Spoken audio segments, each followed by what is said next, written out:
Profesori i marrëdhënieve ndërkombëtare Enver Beduqi thotë se kriju i shtetit serb ka shkuar në Moskë për shumë arsye. Sipas tij, ai shkoi edhe në shenjë hakmarrjeje për atë që ndodhi në Shtetet e Bashkuara të Amerikës.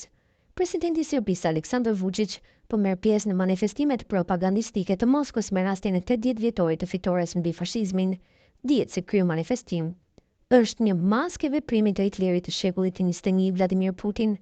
Presidenti i Rusisë zhvillon këto manifestime si fitues në luftën e dytë botërore sepse me këtë dëshiron të arrijë dy objektiva. Së pari të thonë se Europa dhe zemra e saj, Gjermania, është fajtore për gjithçka, jo vetëm në luftën e dytë botërore, por edhe sot. Së dyti të jap mesazhin se ai, pra Putin, nuk është si Hitleri, por është fituesi dhe paqëbërësi i kohës sotme.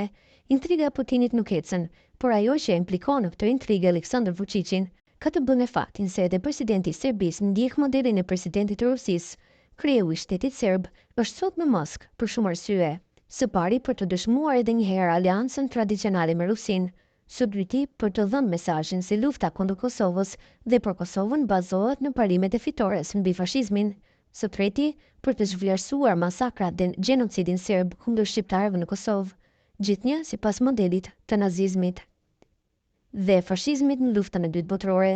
Për këto arsye, Aleksandar Vučić shkoi në Moskë dhe u prit me ceremoni madhështore nga autoritetet e Kremlinit. Ai shkoi në Moskë edhe në shenjë hakmarrje për atë që ndodhi në Shtetet e Bashkuara të Amerikës, deklaron Beduqi.